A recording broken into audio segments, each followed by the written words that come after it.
Oui, allô, bonjour monsieur, il y a un appartement qui brûle là. Toulouse?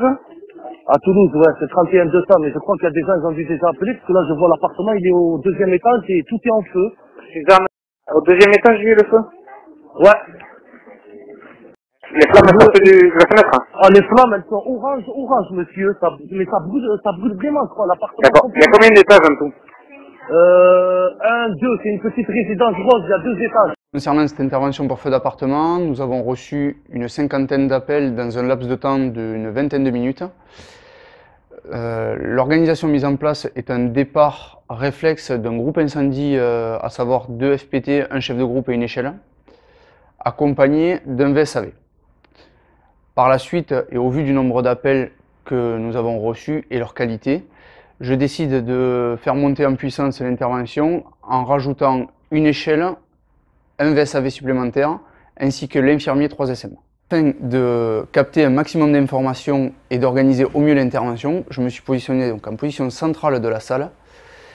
J'ai pu capter les informations qui étaient retransmises de mes opérateurs pour les redonner par la voie radio au terrain.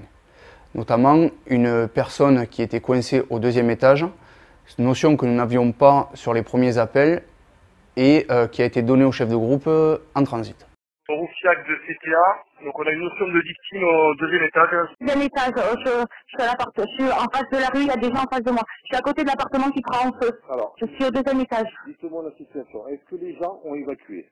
Je sais pas, j'ai fait sortir par le balcon, par le couloir, mais j'ai pas réussi. Il y avait trop de fumée. Il faut pas, il faut rester chez vous, d'accord? Je suis chez moi, Voilà, je suis au balcon, devant les gens. Devant les gens. Tout ce que vous pouvez prendre avec vous, les gens, pour les extraire des fumées, vous les prenez.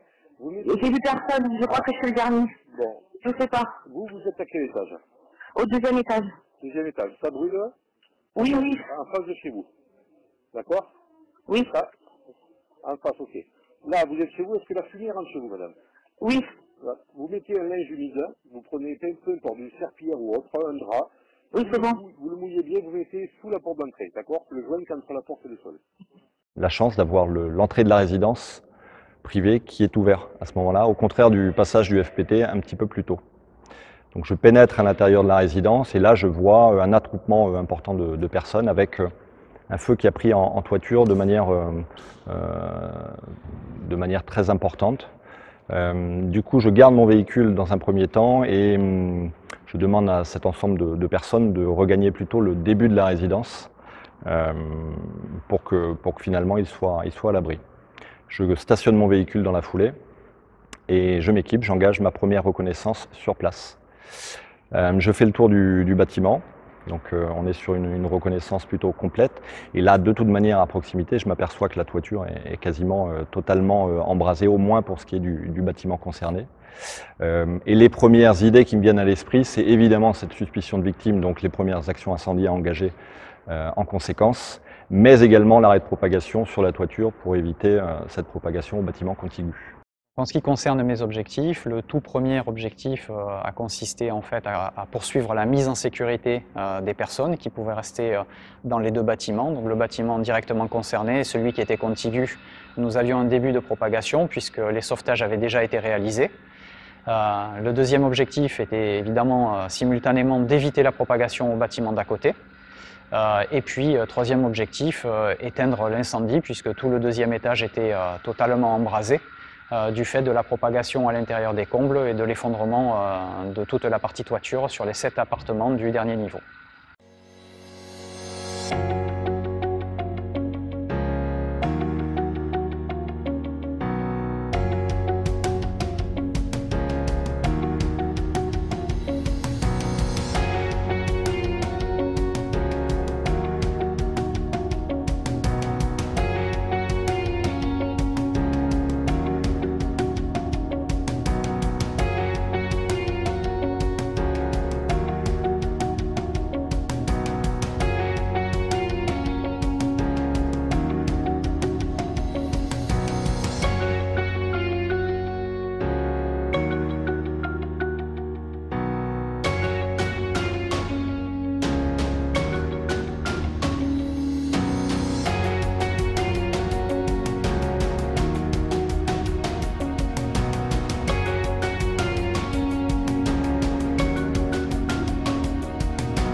En termes de prévention adaptée à l'opérationnel, concernant les habitations de deuxième famille collective, quelques notions sur la réglementation applicable, le désenfumage et l'encloisonnement des escaliers, mais également sur l'obligation d'un mur de refend tous les 45 mètres, d'une voie engin à moins de 200 mètres et la non-obligation d'une voie échelle.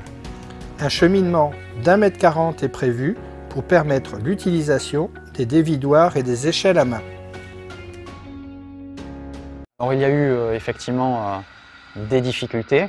La première difficulté concernait en fait l'effondrement de structures, puisque nous avions donc sur l'intégralité du deuxième niveau en fait une accumulation de gravats du fait de l'effondrement à la fois de la charpente, du toit, mais également de toutes les cloisons.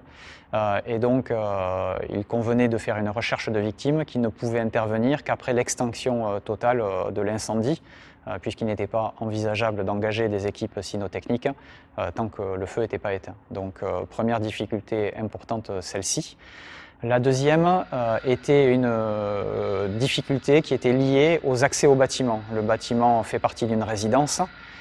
Cette résidence en fait offrait des problèmes de stationnement qui ne permettaient pas d'approcher une échelle à proximité du bâtiment par l'intérieur de la résidence. Et donc il fallait mettre une échelle sur la route à l'extérieur de la résidence qui elle-même était bordée par des arbres. Donc il a fallu, pour pouvoir atteindre le bâtiment avec l'échelle, d'abord élaguer des arbres. Donc deuxième difficulté opérationnelle, c'était celle-ci, et c'était les difficultés les plus importantes. Donc la recherche de victimes, l'accès au bâtiment en termes d'extinction et pour éviter la propagation. Une fois les sauvetages et mises en sécurité effectués, une tactique d'intervention possible pourra viser à s'appuyer sur le mur de refend pour réaliser une action défensive, s'interroger sur les accès les plus judicieux et le positionnement des véhicules sera également pertinent. En termes de réflexivité opérationnelle, à l'issue de l'intervention, par exemple lors des déblais, ou même quelques jours après lors de reconnaissance opérationnelle, il est possible, fort de la leçon apprise sur l'intérêt de ce dispositif bâtimentaire, le mur de refend, d'apprendre à les repérer et à appréhender les difficultés rencontrées. Des ECI souvent à 200 mètres, accessibilité délicate, portail, stationnement anarchique, aménagement paysager, passage étroit, emplacement prévisible du PRV, positionnement des véhicules. Aussi, de jour et en amont, cette pratique permettra aux plus anciens de faire part de leurs connaissances et aux plus jeunes d'apprendre et de se préparer à la prochaine intervention de ce type.